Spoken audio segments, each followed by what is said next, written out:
Elisa Arnold Antonin como su nombre de Es, plume. es mi nombre de pluma y mi nombre artístico que, que empecé a usar durante la dictadura de los Duvalier para firmar artículos contra la dictadura. Y me quedó. El nombre es el único conocido cuando llegué a Haití después del exilio. En el 86 la gente al aeropuerto, los periodistas, ay, ay, ay, Estamos aquí, estamos aquí.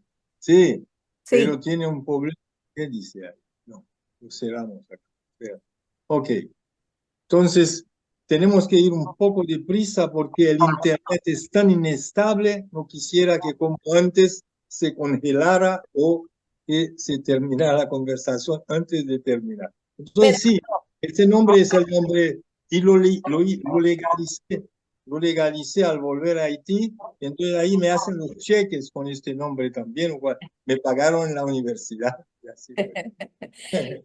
y usted ha sido, además, fundador de muchas instituciones importantes en Haití, como por ejemplo el Réseau National de Défense du Droits Humains con la UNESCO en el 1986, cuando regresó, ¿verdad?, del exilio impuesto por la dictadura. Eh, y usted estudia economía, además. Yo quisiera Sí. que nos conectara eso de la política a la economía y además su trabajo con cine y con cine con comunidades pobres. Bueno, sí, soy economista de formación, pero no soy el único que tiene. Miguel Ángel Antonioni, uno de los famosos cineastas italianos, es también economista, ¿eh? Ujú, Hay ujú. varios casos de este tipo. Pero bueno, yo empecé en realidad a hacer cine porque hacíamos muchos volantes, muchos textos escritos, y en un cierto momento yo me pregunté, Ujú. para un pueblo en aquel periodo había como 80%, hoy no es así, pero había como 80% de la población que no sabía leer. Entonces yo me dije, para llegar, si dicen que una imagen vale más de 1000 palabras, en un país con tanta gente que no sabe leer y escribir, una imagen vale más de 10.000 palabras. Entonces empecé a hacer cine para esto, para poder mejor comunicar con la población haitiana, con el pueblo Claro. haití. Y, Eh, y entonces usted estudió en Italia. es- Eh, y, Tuve y- una beca de estudio, estudié economía en la Universidad de Roma. Después en Italia también trabajé en un instituto de investigación, pero yo era un dirigente del movimiento estudiantil de los haitianos en Europa. Entonces yo viajé mucho por toda Europa y me quedé mucho tiempo en París. El mayo 68 me sorprendió en Estrasburgo, en Wow. Francia, y después de unos 10 años en Europa, yo decidí irme a América Latina para estar más cerca de Haití. La intención primera era ir a República Dominicana, pero me negaron la visa, no me dejaron entrar y entonces yo fui a Venezuela, donde teníamos que abrir una estación de radio que pudiera emitir hacia Haití, pero después yo hice uno que se limitó a los haitianos en Venezuela, La Voz de Haití en Venezuela. Bueno, ahí fundamos un comité de derechos humanos, varias cooperativas con los inmigrantes haitianos y una estación de radio. El Centro Petion Bolívar, que voy a refundar en Haití, lo fundé en Venezuela. Eh, ¿Y qué más? Y ahí empecé a enseñar en la Universidad Central de Venezuela. Evidentemente el español me hacía falta. Entonces, pero ya lo había aprendido en Haití. Entonces ahí enseñé, estudié también, aproveché porque era gratis para los profesores. Hice una maestría, hice un curso también de guión. Bueno, traduje gracias a la ayuda de los compañeros chilenos, especialmente, pero venezolanos también. Hice puse en español Haití, el camino de la libertad, puede un Tonton Macut ser poeta, arte ingenuo y represión en Haití. Hice un documental que ha tenido mucho éxito recientemente en Haití, se llama El Derecho a la Palabra, es sobre un grupo de periodistas que en el 80, durante la dictadura de Jean-Claude Duvalier, empezaron a hacer periodismo independiente. Y una de ellas acaba de morir, que era una figura increíble de la prensa haitiana, se llama Liliane Piapol. Bien. Bueno, para... Y después volví a Haití en el 86, en el marzo del 86, y desde entonces aquí estoy, aquí en la pelea y en la pesadilla. Pues yo quisiera que nos hablara un poquito de cuál es ese centro Petión Bolívar de Petionville. Usted es de Petionville y ese centro se lo llevó a Petionville y ha sido su presidente o fue su presidente desde el 1986 hasta la pandemia del 2020. Busqué El- información sobre el centro y no encontré mucho. bueno, ¿Cuáles eran las actividades? bueno, es un centro que se había vuelto un centro de formación. Desde el centro hicimos formación en todos los campos, organizaciones de base, sindicatos, publicamos varias cosas y sobre todo desde el centro organizamos una cosa que llamamos el Fórum Libre del Jueves. Ujú.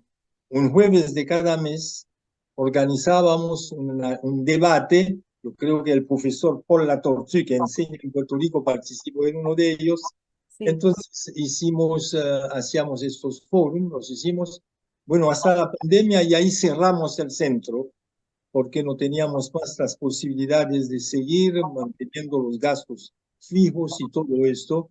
Y entonces cerramos el centro Peción Bolívar y el Foro Libre el jueves. Pero desde el centro también produjimos bastante documentales, films educativos y otras películas que hicimos allá.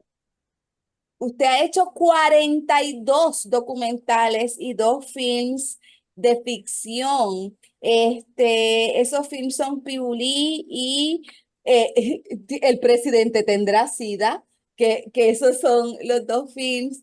Y entonces, explíqueme cómo es que uno puede hacer 42 documentales. Digo, yo escribo un montón y trabajo un montón, pero esa cantidad me parece Bueno, impresionante. bueno, en realidad, para ser más preciso, actualmente son como 65 Sí. documentales y ficción. Pero porque después de Desalín hice otras, que ahora hablaremos quizás de eso, pero hice 3 ficciones. El Ujú. primero era Pirulí y los bandidos, el segundo tiene Sida el presidente, y el tercero es Los amores de un zombie, que Ah, sí, que tenemos que pasar en Puerto Rico, porque es la película que tuvo más éxito, yo creo, en el público haitiano y también que ganó varios premios internacionales y siempre dicen que es una película muy emblemática de la cultura y del modo de hacer política en Haití, porque ujú. porque el zombie era candidato a la presidencia además. Entonces, bueno, ¿cómo se hace? Lo que pasa, primero, debo decir que Haití es un país dominado por 2 locuras. La locura de los depredadores ávidos de dinero, de poder, que nos han llevado a donde estamos. Y Ujú, la locura creativa de los artistas haitianos. ujú. En Haití, en las condiciones más infrahumanas, imposible. Después hablaremos de la última que hice sobre para mí el mayor escultor haitiano actual. Entonces, yo sentí que había esa energía positiva frente a la otra energía en el país y entonces empecé sobre todo, y no logro nunca hacer todo lo que quisiera, hacer película y hacer película. Muchos son retratos de grandes artistas haitianos que, Entonces, para no quitarle mucho tiempo y aprovechar la conexión, quería también preguntarle, no, una cosa que yo quisiera que resaltáramos sobre lo que su documental sobre Dessalines. Es muy importante ese documental porque es una figura que no se estudia mucho como toda la revolución haitiana y sabemos por qué, ¿verdad? Fue la gran revolución de su tiempo y todas las potencias europeas y norteamericanas quieren que eso se olvide. Por eso le dedicamos la cumbre a Haití. Pero además, de Desalán tiene una manera bien particular de explicar la coyuntura de Haití en estos momentos en términos históricos. A mí me sorprendió, por ejemplo, escuchar que el problema era mantener a Haití sin armada, sin marina, sin fuerza naval. Porque al mantenerla sin fuerza naval, entonces los haitianos podían ser todo lo libre que quisieran, pero estaban contenidos en la isla y no podían tener ninguna trata económica en la tecnología de la época, avanzada de la época, que eran los barcos. Y lo segundo importante, las castas de color. Porque cada vez que que tenemos aquí activismo, vemos el mismo problema y son las peleas entre los libertos, los claros y los oscuros, que eso también pasó en la Revolución Haitiana. Quisiera saber qué nos puede decir sobre esas dos cosas, es decir, una cosa que se mantiene, que es la poca conexión que tenemos los afrodescendientes con la tecnología, una tecnología que nos da la oportunidad de magnificar todo lo que hacemos, como el cine, como, ¿verdad? Esto que estamos haciendo, el internet y otras cosas. Y la segunda, esas castas, ¿verdad? Ese colorismo que se instauró con la trata, que no sé por qué lo mantenemos nosotros, esa desconfianza la tenemos muy dentro y nos termina haciendo daño, como le hizo a la revolución haitiana. ¿Nos podría hablar un poco de esas dos cosas, de esos dos aspectos? Usted fue el que los trajo en el documental y me voló la tapa de los sesos. ¿Podríamos hablar de eso? Bueno, primero, pero lo dijiste al principio, si se trató de esconder las consecuencias de la revolución haitiana, es la revolución que universalizó de verdad los derechos humanos, Sí. porque las dos otras revoluciones, la americana y la francesa, limitaban mucho estos derechos porque los limitaban a los blancos prácticamente y excluían de esto otros seres humanos que eran los afrodescendientes y los africanos en general. Y la revolución haitiana universalizó estos derechos, hizo que estos derechos fueran para todos los seres humanos. Eso fue lo importante, esta universalización. Y los franceses en particular no podían admitir que en Haití existía un Espartaco vencedor, que era un ex esclavo negro, que era Dessalines, que había vencido el ejército de Napoleón Bonaparte. Y además no limitaba esta revolución a Haití. No sé, en la película tú has visto las declaraciones de Dessalines hacia los martiniqueños, los guadalupeños. Los haitianos se proclamaron los vengadores del nuevo mundo. Ujú. Entonces, Sí, recibieron inclusive esclavizados que venían, que se repatriaron a Haití, ¿verdad? Desde 25.000 de los Estados Unidos. había un artículo. Primero, antes de la proclamación de la Constitución, uno de los primeros, de las primeras disposiciones del gobierno haitiano y de Dessalines fue decir que todo barco que trajera a Haití negros y esclavos de otros lugares de Estados Unidos recibían una recompensa y en este territorio cualquier oprimido que pusiera a pie Era, obtenía nacionalidad haitiana y era un ser libre. ujú. Bueno, son cosas increíbles. Además, había llamado el ejército de los incas, porque Sí. había sabido la lucha de Tupac Amaru en el sur de América.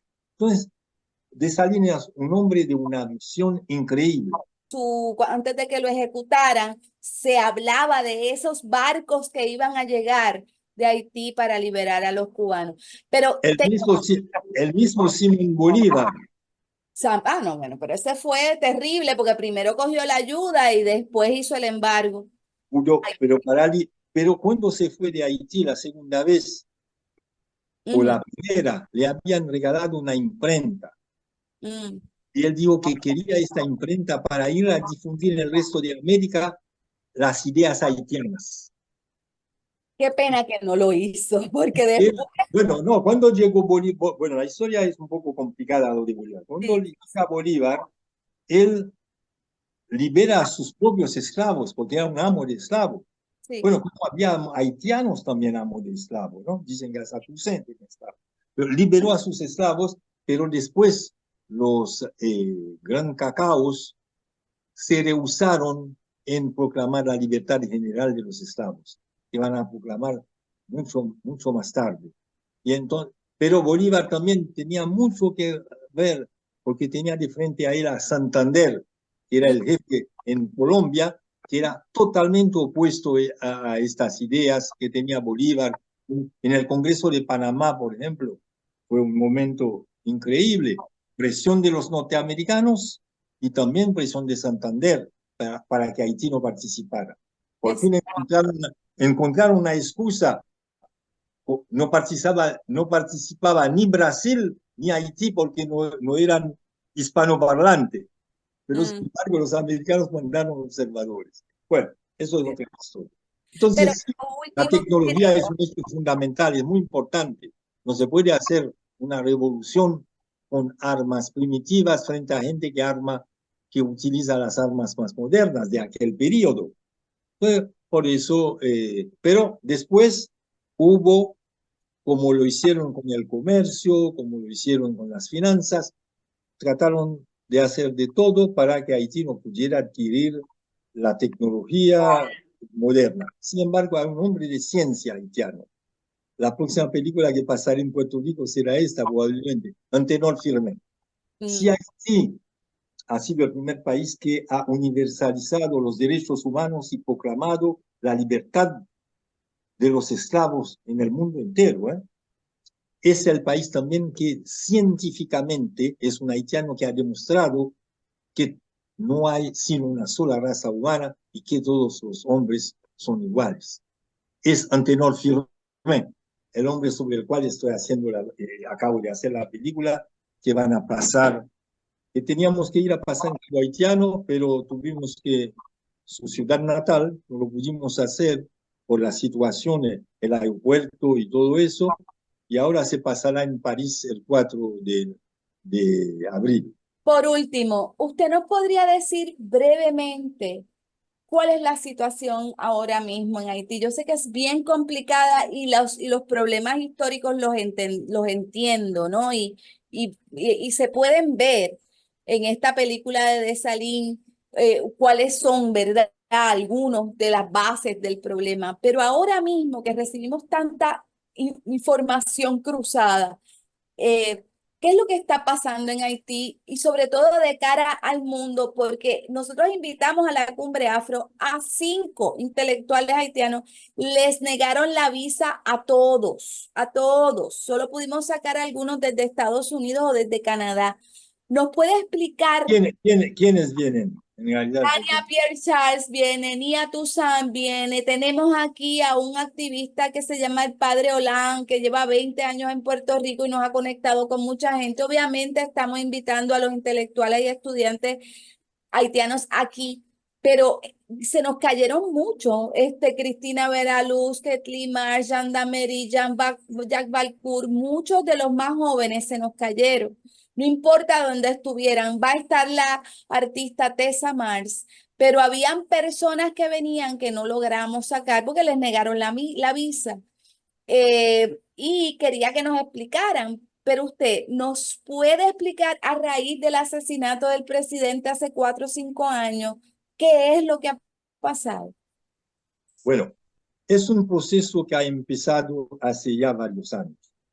Es un proceso de destrucción, desmantelamiento total del Estado haitiano. Ujú. Y en eso estamos, en un Estado totalmente desmantelado y han usado, y eso desde antes de Jovenel Moïse y durante Jovenel Moïse también, pandillas armadas Ya. para resolver los conflictos políticos y económicos que había. Esos bandidos usados políticamente y económicamente, porque hombres de negocio también los daba plata en sus peleas internas o para protegerse.